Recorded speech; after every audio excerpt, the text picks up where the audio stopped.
A very good afternoon, students. Hope you are fit, fine, and safe at your places. So, without wasting any time, let's just continue with today's topic. In today's session, we will be discussing the major factors that affect demand.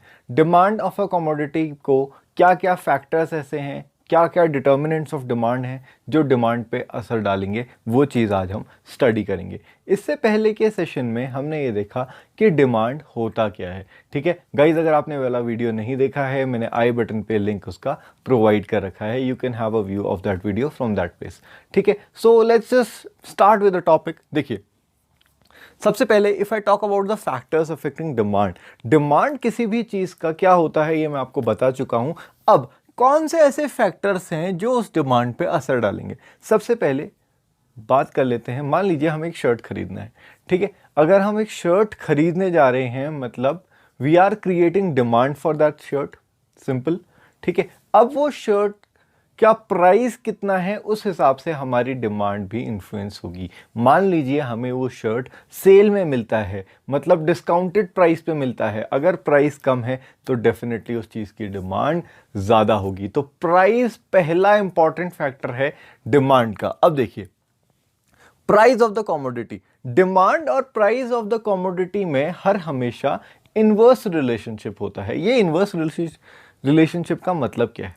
ठीक है, मतलब अगर prices ज़्यादा होंगे तो demand naturally कम होगी, अगर price कम होगा तो डिमांड ज़्यादा होगी। यही चीज़ मैंने यहां भी समझाई है। There is a inverse relationship between price of the commodity and its quantity demanded.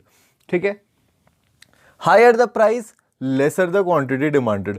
For example, अगर मैं बात करूं एक सिंपल से एग्जाम्पल की, मान लीजिए हम एप्पल्स परचेज करने गए, हमें पता चला कि एप्पल 200 रुपीज़ के जी है, ले जाना ही ले जाना है, तो हम मिनिमम 1 के जी लेंगे और शायद हम अपने घर आ जाएं। बट अगर हमें पता चला है कि एप्पल 30 रुपीज़ 20 रुपीज़ पर के जी है, तो हो सकता है हम 2-4 किलो एक्स्ट्रा ही उठा ले। तो देखा आपने गाइस, जैसे ही प्राइस किसी चीज़ का कम हुआ, उसकी क्वांटिटी डिमांडेड नेचुरली इंक्रीज हो गई। This was the first factor of demand. ठीक है, सेकेंड फैक्टर जो है वो है डिस्ट्रीब्यूशन ऑफ इनकम। अब डिस्ट्रीब्यूशन ऑफ इनकम से क्या कहना चाह रहा हूं मैं, पहले ये समझ लेते हैं। इनकम किस तरीके से डिस्ट्रीब्यूटेड है? क्या इक्वली इनकम डिस्ट्रीब्यूटेड है? इक्वली इनकम डिस्ट्रीब्यूटेड का मतलब ये है कि अगर एक कंट्री में 100 लोग हैं, फॉर एग्जाम्पल, ठीक है, छोटी सी कंट्री ले रहे हैं, कुछ ज़्यादा ही छोटी हो गई, 100 ही लोग हैं उस कंट्री में, तो सबकी इनकम कुछ कुछ बराबर है। ठीक है, ये तो था इक्वल डिस्ट्रीब्यूशन। अगर बात करें अनइक्वल डिस्ट्रीब्यूशन की, तो मान लेते हैं कि उसी कंट्री में जहां 100 लोग रहते हैं, हो सकता है 10 लोगों की इनकम बहुत ज़्यादा है और बचे हुए 90 की इनकम बहुत कम है। ठीक है, तो this is known as unequal distribution of wealth. मतलब किसी के पास पैसा बहुत ज़्यादा है, किसी के पास पैसा बहुत ज़्यादा कम है। पैसे से मेरा मतलब यहाँ पे को इनकम है। इनकम मतलब मेरा वो पैसा जो मैंने अर्न किया है, मैंने कमाया है। ठीक है, तो देखते हैं कि इसका डिमांड पे क्या असर पड़ता है। अगर distribution of income is unequal, ठीक है गाइस, थोड़ा सा ध्यान से देखिएगा, डिस्ट्रीब्यूशन अनइक्वल है, इसका मतलब यह है कि वहां लग्जरीज की ज्यादा डिमांड होगी। ठीक है, लग्जरीज से मेरा मतलब यह है कार्स, ठीक है, और एलईडी टीवीज, जो जो चीज़ें हमारी आर्टिकल ऑफ स्नॉब अपील में कंसिडर करी जाती हैं, ऐसी जगह उन चीज़ों की डिमांड ज़्यादा होगी। वहीं अगर मेरा डिस्ट्रीब्यूशन ऑफ इनकम इक्वल है, मतलब सब लोगों के पास जो इनकम है वो इक्वली डिस्ट्रीब्यूटेड है, तो कहीं ना कहीं नेसेसिटीज़ की डिमांड जो होगी वो बहुत ज़्यादा होगी एज कंपेयर टू लग्जरीज। ठीक है, तो गाइस, 2 फैक्टर्स हमारे हो चुके हैं। तीसरा फैक्टर जो बहुत इंपॉर्टेंट है वो है government policies. Just imagine a situation, अगर जीएसटी खत्म हो जाए, ठीक है, गुड्स एंड सर्विसेज टैक्स जो है ये गवर्नमेंट खत्म कर दे, हर चीज़ का प्राइस थोड़ा कम हो जाएगा।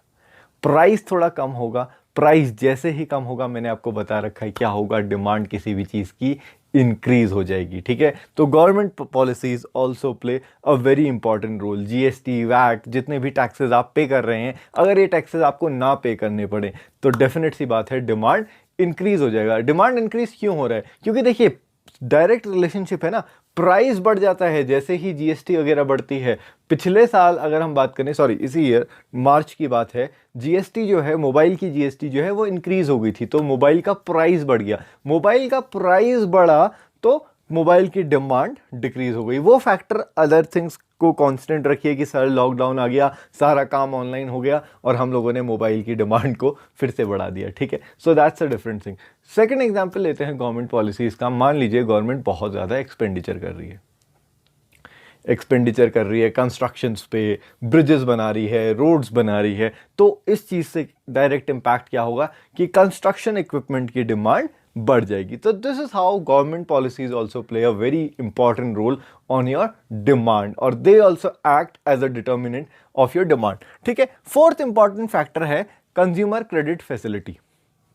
अब कंज्यूमर क्रेडिट फैसिलिटी से मेरा मतलब यह है कि आदमी को कितनी आसानी से लोन अवेलेबल हो जा रहा है, ठीक है। जस्ट इमेजिन अ सिचुएशन जहां पे प्राइवेट प्लेयर्स अभी ये फाइनेंसिंग सेक्टर में नहीं आए थे, ठीक है। जैसे कि श्री इक्विपमेंट्स है, टाटा कैपिटल है, आज बहुत सारे हैं ऐसे लोग जो हमें कहीं ना कहीं लोन्स अवेलेबल करा दे रहे हैं, ठीक है। वो भी हो सकता है कि सिक्योरिटी दिए बिना, बट आज से 10-20 साल पहले जब गवर्नमेंट में सिर्फ बैंक्स ऐसे सेक्टर्स थे जो हमें लोन्स प्रोवाइड करते थे, वो भी सिक्योर्ड लोन्स, तो उस समय लोन की अवेलेबिलिटी इतनी अच्छी नहीं थी कंपेयर टू टुडेज सिचुएशन, ठीक है। आज इसीलिए रीसेंट सिनेरियो में हम ये देख रहे हैं कि कार्स की डिमांड इंक्रीज हो गई है। कार्स की डिमांड इंक्रीज होने के पीछे कारण क्या है भाई? आपको कम डाउन पेमेंट में आज ही आपकी गाड़ी घर आ सकती है। कैसे? क्योंकि प्राइवेट प्लेयर्स है ना, प्राइवेट प्लेयर्स आपको बिना किसी सिक्योरिटी के लोन प्रोवाइड कर दे रहे हैं बहुत अच्छे इंटरेस्ट रेट पे, तो कार्स की डिमांड वैसे ही शूट अप हो गई। पैसा है, पैसा नहीं है, आप आइए कार लेके चले जाइए, ठीक है। तो this is how consumer credit facility also plays a very vital role on your demand, ठीक है। They also act as one of the factor of your demand. Next important thing is income of the customer. देखिए income of the customer तो सबसे ज्यादा important role play करेगा। Income of the consumer का मतलब वो पैसा जो एक कस्टमर कमा रहा है।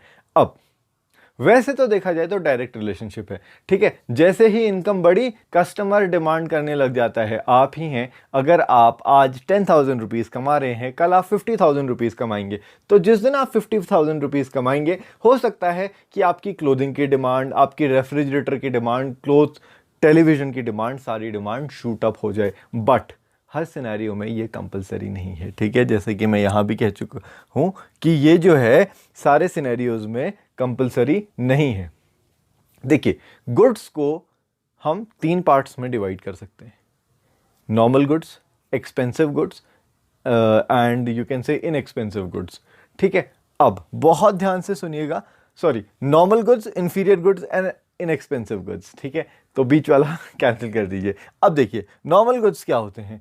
नॉर्मल गुड्स ऐसे गुड्स हैं जिनकी डिमांड बढ़ेगी जैसे ही कस्टमर की इनकम बढ़ेगी। फॉर एग्जांपल क्लोथ्स, ठीक है, सिंपल सा रखते हैं, क्लोथ्स की डिमांड बढ़ जाती है जैसे ही हमारी इनकम बढ़ती है। सेकंड कैटेगरी के गुड्स हैं इंफीरियर गुड्स। अब बहुत इंटरेस्टिंग, इंफीरियर गुड्स मतलब थोड़ा सा लो क्वालिटी गुड्स, जैसे कि मेज, ज्वार, बाजरा, ठीक है। अब देखिए कस्टमर की इनकम जैसे ही बढ़ेगी customer will switch to a superior good, जैसे कि वो वीट लेगा, राइस लेगा, अच्छी चीज़ें खाएगा ना, ठीक है। ज्वार बाजरा को वो हटा देगा, ठीक है। तो क्या हुआ, आपकी इनकम जैसे ही बढ़ी डिमांड इन चीज़ों की खत्म हो गई। तो यहाँ पे कोई इन्वर्स रिलेशनशिप आ गया। जबकि मैंने पहले आपको ये बताया था कि नॉर्मल सिचुएशन में अगर बात करें, नॉर्मल गुड्स में बात करें, तो इनकम के साथ साथ डिमांड भी बढ़ जाता है, ठीक है। तो सेकेंड कैटेगरी ऑफ गुड्स ये था। थर्ड कैटेगरी ऑफ गुड है इन एक्सपेंसिव गुड्स। अब कुछ गुड्स ऐसे होते हैं ना, उनकी डिमांड पे कोई फर्क ही नहीं पड़ता भैया इनकम का, ठीक है। एग्जाम्पल लेते हैं सॉल्ट। अब ऐसा तो है नहीं कि आपने महीने के लाख रुपए कमाना शुरू कर दिया है तो आप 10-15 किलो सॉल्ट खा जाएंगे, ठीक है। सॉल्ट की डिमांड चेंज नहीं होती सर, ठीक है। तो जिसकी डिमांड पे इनकम का कोई भी असर नहीं पड़ता है उस चीज़ की वैसे गुड्स को इनएक्सपेंसिव गुड्स कहते हैं। इनकम बढ़े चाहे घटे आपका कंजम्पशन चेंज नहीं होगा, ठीक है। So guys these were few of the factors, 5 ऐसे फैक्टर्स हैं जो इनकम डिमांड के फैक्टर्स हैं, डिमांड इन्हीं से असर करता है। अब in the next video we'll be continuing with few more factors of demand. Till then stay home, stay safe, and guys one thing more, like, comment, subscribe and share. Thank you.